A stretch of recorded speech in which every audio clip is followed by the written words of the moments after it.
Good morning, everyone, and welcome to the POPI Act compliance webinar. Thank you so much for joining us, and thank you to archTIS for making this conversation possible. My name is Nastasia Arendse, and I will be your moderator for the next hour. We've got a great speaker lined up to talk about a topic that has actually been very eventful at this particular time with the Protection of Personal Information Act, POPIA. As you may know, it's now in force. Penalties for data privacy violations are set to grow in the country and worldwide, and organizations need to reassess their information security practices, balancing access to information for productivity and collaboration with compliance and security. And this is why this conversation is important today. POPI applies to everyone of all sizes. So if you are doing business and you are retaining personal details for South African constituents, you need to be POPI compliant.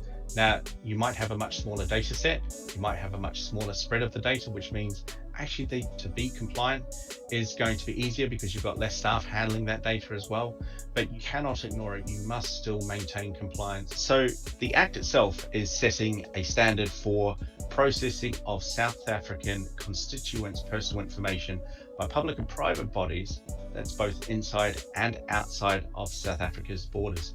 Effectively, what we're doing here is organizations that do business in South Africa need to ensure that personal information and the data that is being handled, particularly the practices that these organizations go about to handle this data, is updated to meet POPIA compliance. So let's talk about the consequences of non-compliance, because this is really what gives the POPI Act its teeth. It's the penalties that can be leveraged for non-compliance. So if you have complaints or a breach, then an investigation is going to need to be carried out. You need to notify the appropriate regulator, and then you must work with their auditors to ensure that full information, such as who's been impacted, how did this breach occur. If you aren't able to provide that information, then warrants can be issued for the seizure of hardware and documents if an organization is suspected of withholding or interfering. Who exactly goes to prison? Do you send an organization? Is it the data protection officer or similar? We don't yet know, but that still is a very effective consequence there.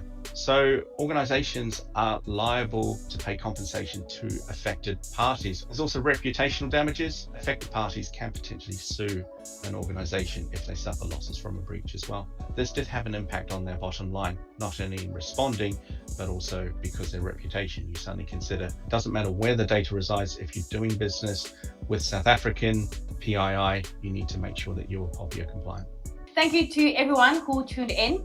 Thank you for your insightful questions. And Dave, thank you so much for making the time. Until next time. Thank you very much.